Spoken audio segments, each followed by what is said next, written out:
The next step in the DriveWorksXpress automation process is to create the rules that will drive your SOLIDWORKS model. I'll click on the next arrow and I am taken to the main Rules Builder page.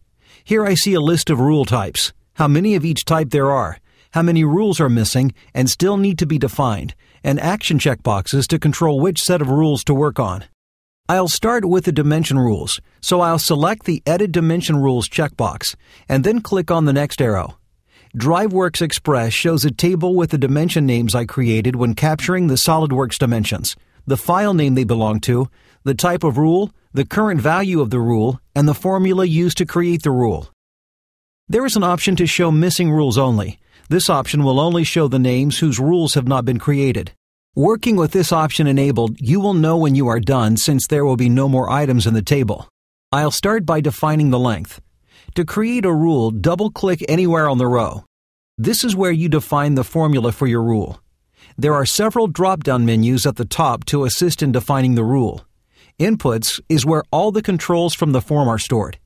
Notice the icons next to the names correspond to its type of input. Recent allows you to store quick text or rules previously used, using the copy and paste functions. Math stores the commonly used mathematical operators. Finally, Logic stores logical operators and conditional statements. The other options at the top of the screen are to decrease and increase the font size. And finally, Clear Rule clears the box. At the bottom of the window, Result will display the value of the rule, as well as some helpful hints. The rule for the length dimension is to make it equal to whatever the user enters in the length input on the form. To do this, I'll just select Length from the Inputs drop-down menu. In the Results section, notice that the value updates to the default value we set in the form. This lets me know that the rule is working correctly. I'll click OK to return to our rule list. When I do, notice that the length is missing from the list. If I check Show Missing Rules Only, you can see length reappear with the formula column filled. Also notice that there is an equal sign in the formula column. I'll double-click on the length to edit the rule, and you can see the actual sign was automatically inserted.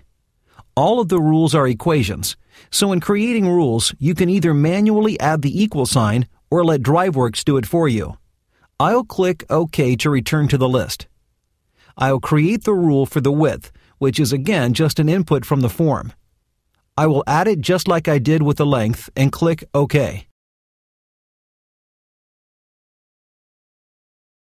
Next up is the depth rule. In my design, I found that the depth should be 2/3 of the width, or depth equals width divided by 1.5. To write this equation, I can type width / 1.5, but I recommend using the input drop-down to select width. This prevents typos and invalid equations. My result updates correctly, but if I make a mistake, DriveWorks would let me know here that there is a problem with my rule. Even though this is the correct result, notice how long the number is.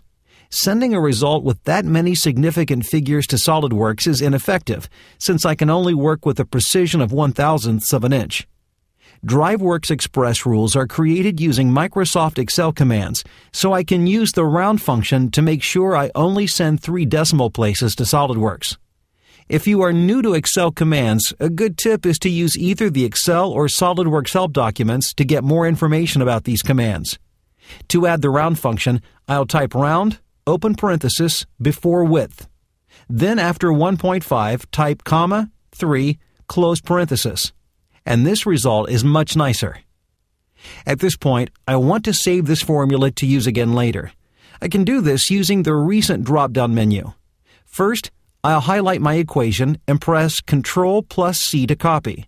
Then, under the Recent drop-down menu, I'll select Change Quick Text to bring up the Quick Text window. In this window, I'll press Ctrl+V to paste my equation, and click OK to add it as a quick text. Now the formula is available to be used in other rules by selecting it from the Recent menu. Also, note that when typing equations, DriveWorks is not case-sensitive. However, it is visually helpful to use a consistent case scheme, especially when you have to troubleshoot any errors. I'll click OK to return to the rules list. The next rule I need to create is for the thickness. This is controlled by the drop-down menu in the form, so I just need to select thickness from the Inputs drop-down menu. The final rule I need for the dimensions is the corner break size. This is going to be half the value of the depth. A limitation of DriveWorksXpress, but not in the full version of DriveWorks, is that you cannot have immediate variables act as placeholders. What this means is that we have to reuse the equation for the depth to create the rule for the corner break size, and cannot explicitly use the variable depth. If you recall, the formula for depth is the one I saved to the quick text clipboard, so I simply select it from the recent drop-down menu. Then complete the formula by dividing by 2. Again, the result updates, and I'll click OK to return to the rules table.